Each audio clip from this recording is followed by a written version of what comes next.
It's open! Ah!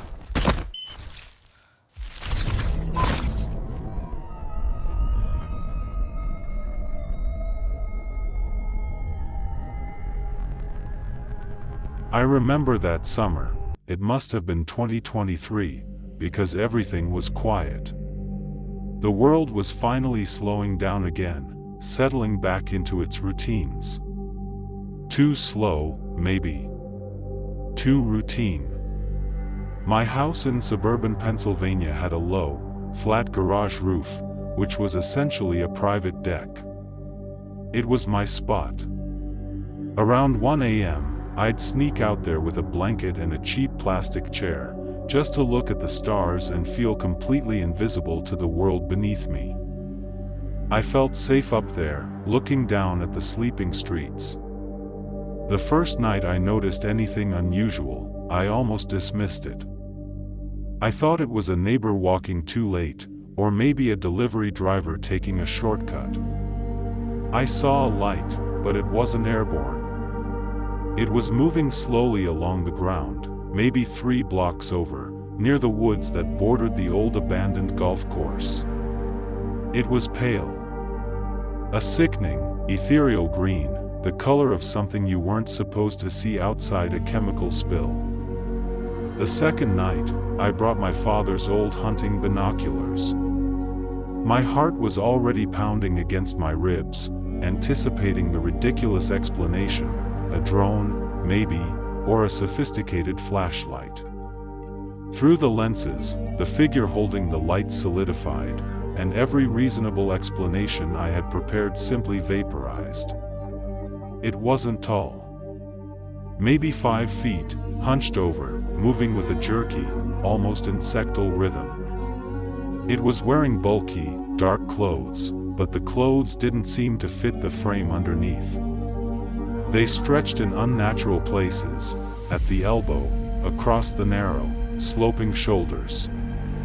I couldn't see the head clearly, but the overall shape was unsettlingly non-human. This wasn't a sighting.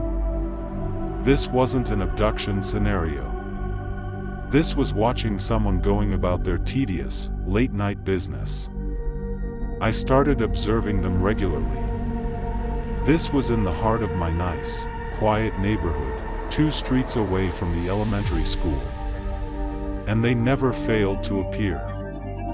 The time was always consistent, between 1:25 and 1:45 a.m. They would move along the edges of the properties, staying close to fences or overgrown bushes, operating without sound. They were methodical. They were careful. But they never looked up.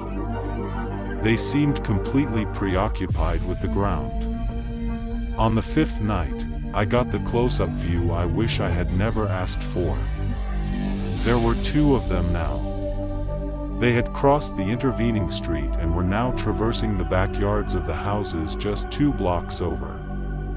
I could hear the faint, dry crunch of gravel under their feet when the wind shifted. They were wearing what looked like heavy-duty environmental suits, midnight blue or black, reflecting the streetlight with a dull sheen. But beneath the suits, the proportions were wrong. Their arms seemed to start too low on their torsos, and their legs were unnervingly thin. I focused on their heads. They weren't the large, gray domes of Hollywood lore. They were elongated, vertical cylinders, smooth, reflective surfaces that seemed to absorb the ambient light. They didn't appear to have eyes, at least not in any way I recognized. Just deep, obsidian patches that registered 0 reflection. One of them was carrying a long, thin metallic cylinder. The other was dragging something. I held my breath, focusing the binoculars, my fingers shaking so violently I had to brace my hands against the shingles of the roof. The thing they were dragging, it was heavy. It was wrapped loosely in what looked like heavy plastic tarp or maybe a sleeping bag. But the shape, the proportions, they resolved into something sickeningly familiar. It was a body. A pale, thin, adult human body. They stopped in the backyard of Mrs. Henderson, an elderly woman who lived alone. They didn't communicate. They didn't excavate the lawn, or activate any kind of teleportation device. They simply moved toward the edge of the property, where the curb met the yard. They walked over to the garbage cans. More specifically, they walked over to the large, industrial blue recycling bin, the kind the city provides for glass and paper. Meticulously, silently, they unwrapped the body from the tarp and folded the corpse, limply, sickeningly, into the large blue bin. They closed the lid. It wasn't a burial. It was a disposal. That was the terrifying part, the sheer, banal nature of the action. It was a chore. Then, they turned. Both figures stopped simultaneously. They weren't looking up, but I knew, instantly, that they didn't have to. They didn't need light or sound to know I was there, huddled terrified on a suburban roof, watching their midnight cleanup operation. One of them, the one without the metallic cylinder, raised its long, skeletal arm. It didn't point at me. It pointed slowly, deliberately, at the blue recycling bin. And then, the voice. It wasn't spoken in the air. It was a thought, loud and cold and utterly calm inside the fragile confines of my skull. We are simply collecting what was discarded. The thought echoed, fading slowly, leaving behind a ringing silence and the terrible smell of wet asphalt. They didn't linger. They moved on, slow, careful, silent, vanishing around the corner of the house toward the interstate. They were done with that street. I stayed on that roof until the sun rose and the first birds began to sing. I never went back up there again. The unsettling truth. The next morning, Tuesday, was recycling collection day for our neighborhood. And that week, every time the automated arm of the garbage truck lifted a blue bin into the air, I couldn't stop thinking about what they meant by discarded. Were they cleaning up after themselves, their own failed experiments? Or were they simply taking away the things we chose to throw away, the things we never even knew were missing until they were gone? I still look at every large, blue recycling bin I pass in this town, and I wonder what, exactly, they found inside mine that night in 2023. And I wonder who is going to notice when it finally ends up in the bin, too.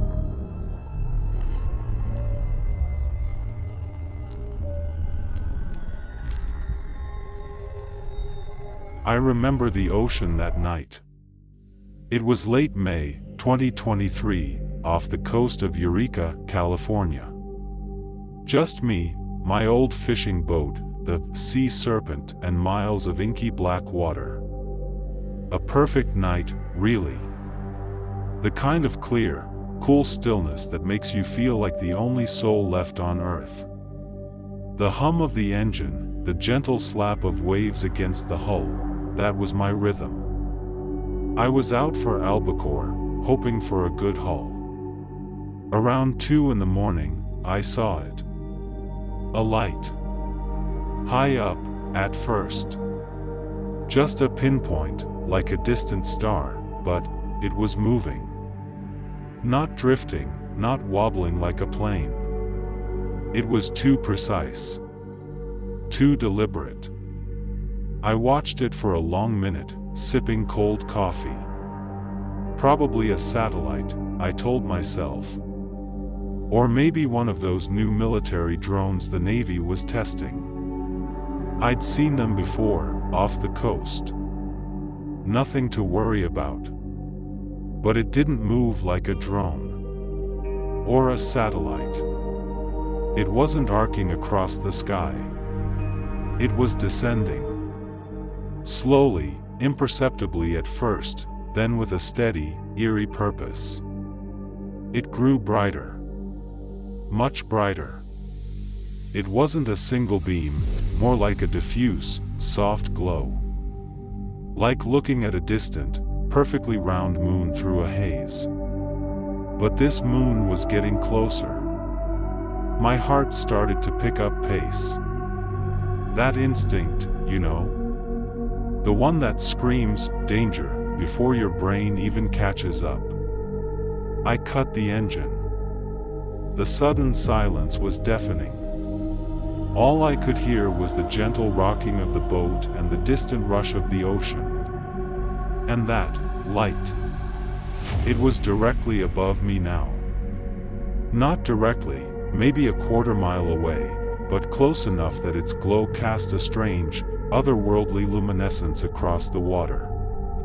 It wasn't just a light. It was a ship. Massive. Silent. It was dark, a deep, matte black that seemed to absorb the starlight, but where the light emanated from, it was a smooth, seamless surface. A perfect triangle, bigger than anything I'd ever seen. No wings.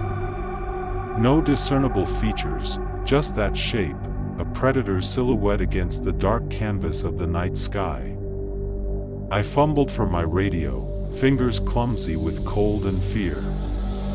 Tried to hail anyone. Coast Guard. Anyone. Nothing but static. My eyes darted around the small cabin, then back to the viewport. It was still there. Hovering. Completely motionless. It felt like it was looking at me. Studying me. I felt like a bug under a magnifying glass. Then, a low hum started. Not from the ship, but somehow, all around me. A frequency that vibrated in my chest, in my teeth. The boat's electronics, the sonar, the GPS, even the little fan I had running, they all flickered. Died. Then came back, briefly, only to die again. Complete electrical failure. And the hum intensified. A beam of light, sharper this time, pierced the water just off my starboard side. It wasn't a searchlight. It was different. It pulsed, almost imperceptibly, and the water inside its column seemed to shimmer, to boil without heat. I could feel the hair on my arms stand on end. Every fiber of my being screamed to run, but where? I was in the middle of the Pacific. The beam swept over the deck. I ducked, blindly, instinctively. Hit my head on a support beam. The world spun for a second. When I looked up again, the beam was gone. But the triangle was still there. And it was lower. Much lower. I could almost make out its underside now.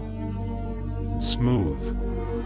Unbroken. I grabbed the emergency flares. Useless, I knew, but I had to do something. Anything. My hands were shaking so hard I almost dropped them. I looked at the dark water. The only escape. Suddenly, a smaller light detached from the underside of the main craft. Silent. Quick. It was the size of a car, a perfect sphere of soft, white light. It zipped towards my boat. My breath hitched. This was it. This was the end. In a pure, animalistic frenzy, I scrambled. Threw open the cabin door, grabbed my old spear gun, completely useless, but it was something dash. I think I screamed. A raw, guttural sound that was swallowed by the vast, silent ocean. The spherical light hovered just above my deck. I could see a faint, blue aura around it now. I didn't think. I just acted. I dove. straight into the frigid water. The shock of the cold was instant, agonizing. But it was a distraction. A brief clarity in the chaos. I swam blindly, pushing away from the boat, away from that light, away from that impossible silent ship. My lungs burned. My muscles screamed. I didn't dare look back.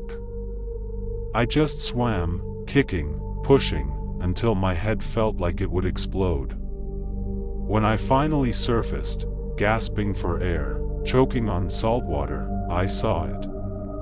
The massive triangle. It hadn't pursued me. It was ascending, slowly, silently. The spherical light had rejoined it. Higher and higher it went, shrinking into that pinpoint glow, until it was just another star in the vast, indifferent sky. I clung to a piece of floating debris, a buoy that must have drifted free. Hours passed before a passing cargo ship spotted my SOS flare, the one I'd lit after dragging myself back onto my crippled boat. They pulled me out, shivering, traumatized, but alive. I sold the Sea Serpent a few weeks later. Never went back out on the ocean. Not like that. Not alone. The doctor said it was trauma, auditory hallucinations. But sometimes, when it's completely silent, I still hear it. That faint, high-frequency hum. And there's this mark on my forearm now. Not a scar, not a scratch. Just a tiny, perfectly symmetrical circle, no bigger than a pinhead. It wasn't there before. I know it wasn't. I often wonder if they let me go, or if they just finished their observation.